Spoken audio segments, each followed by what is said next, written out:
Let's welcome in head coach Pete Carroll. And coach, want to start off with your decision with Chip Kelly. You made that pretty quick after the game, but what was the timeline leading up to that decision? I know it was a tough one for you. Well, we've had some struggles. We've been troubled with the inability to score and get a chance to get ahead in the games. And so we've been looking at it, and it just felt like we weren't going in the right direction. And I wanted to make sure that it was representative of the philosophical approach that I've held on to for a long time, and wanted to just try to get it balanced out. Fortunately, Greg Olson has been with me before, and his background and the things that he does, we're in sync, and so I thought this could give us a real boost, and you can already feel it around the building that there's an uplift, and we want to get this thing moving.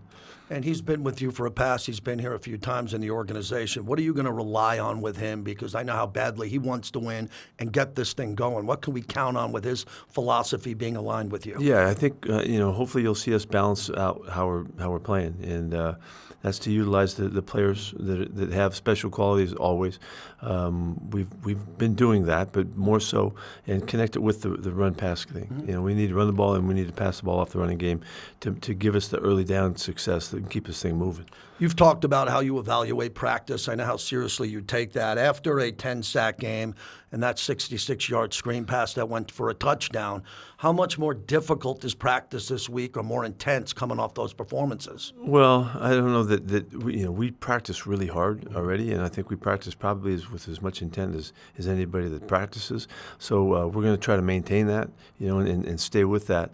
But we also have to continue to find out ways to solve our problems. The problem we had last week, we went after their pass rush in a very aggressive manner, and it just didn't work out for us.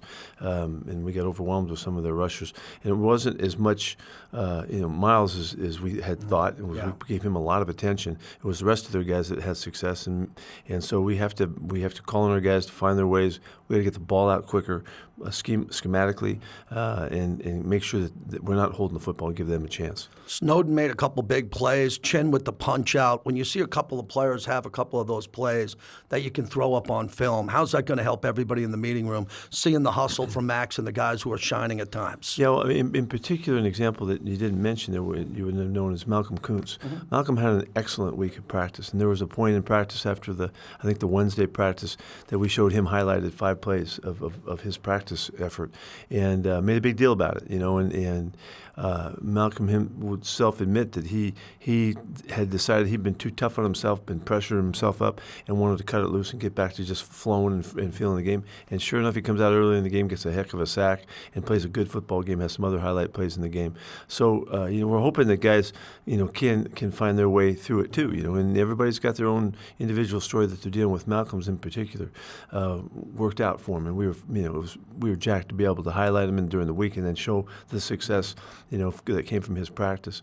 The fellows you mentioned, Max, he had just another phenomenal game, and he would tell you that he got caught up inside on a pressure, and that's how the quarterback flushed out and got the chance to make the big scramble play that changed the game for them.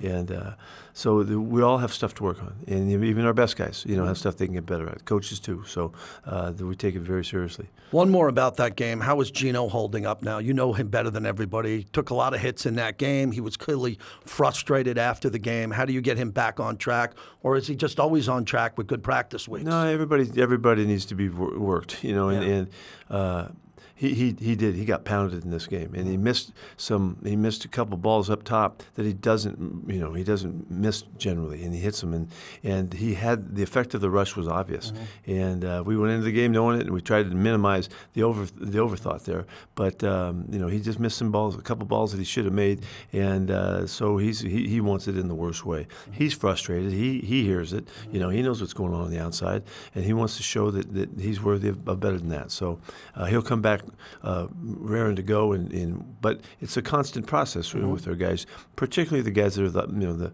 highly notable guys that catch all the flack. So we're working really, really connected with G. I went back and looked at the last game with the Chargers, 20-9. You held them to 3 in the second half of the game. The problem was you had just 3 field goals in the game. Looking back at that game, a couple of early mistakes here, but you hung in there defensively. How important is that tape for this game in L.A.? Well, it's important. You know, it's a long time ago now for them. They've been through a lot since then, as we have as well. We need to, to find our ways to success. You know, they had a very difficult game last week with Jacksonville after playing some really good ball for a few weeks, and so the league is tough on you. You know, Yeah. just when you think you got it going, it gets snatched away, and so we need to play these guys really well. We did learn a lot in the first game, and we gave up a big play that made a difference. But you mentioned it. We scored 3 field goals in the game, Yeah. and when it's hard to win when you don't score, and so we have to get our points on the board. I would love to see us get ahead so that we could play with the lead, and which we've had so few opportunities to during the season, and it will call on the defense to play really well. This is the quarterback is great. Yeah. Their system is excellent. They're throwing the ball quite a bit right now. They've been banged up a little bit, so they've adjusted some. But at the heart of it, Jimmy and Greg, they're going to run the football, and so we know that about them. We got to get ready for it. Slater and Alt's been out. You're dealing with Colton, one of the best players in the league that's out. They're kind of in a situation like you with the offensive line. Every week they're under duress, but it's the next man up, and you have to go to the reserves to play well. Yeah, and they have had running back issues too Yeah. with their injuries. So they've been hit by it, and they're hanging tough. And Jimmy's teams are always going to come back and battle and all that, and we know that about them. But we do have to see where they're going to put their emphasis. Is it going to be back in the running game? Is they have such a good quarterback. Yeah. He's so productive that they want to feature him too. And that showed up early in the year when they were healthy and all. So Yeah. I think that they're playing to their strengths as much as they can, and the way they approach their coaching, they maximize that, and they've been doing it for years. Herbert's such a good player, but he's been sacked 35 times this year. Do you see that it's because he's holding the ball, wanting to make a play with McConkey and Slater, or just what do you see there when you look at it? It's a combination. It's Okay. their injuries and the guys up front that they don't have to play with that they're accustomed to, and it's just hard on the QB. That's a classic way to look at it. Well, he must be doing this because he's the quarterback, but it's the whole system that protects the QB, and it's not just the pass protection. Is how you run the football. It's how you mix your stuff to keep guys from just raring at you. And I know they're working hard to figure that out too. They have 4 receivers with over 500 yards, so he's spreading the ball out real well.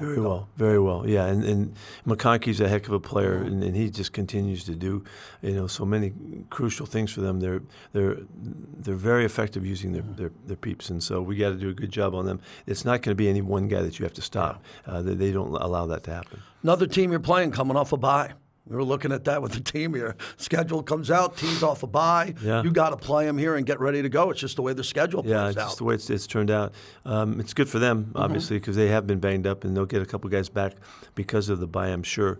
But we have to do our history and do our work on how they come out of byes too, and understand what the changes that will come to us. The importance of Thanksgiving, as we talk live on radio, and then we watch this on TV later in the week with Thanksgiving in the middle of it.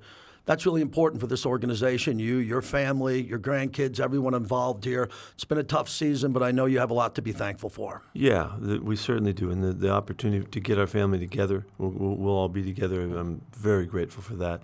And I hope our fans and people that listen to you are likewise get a chance to visit and get the home feeling. It's important. Times are tough. People are struggling. And we're not the only program that's struggling, but we need to make the most of it, and spreading the love through your family is one of the great ways to get back on balance. Good luck in L.A., Coach. Thank you.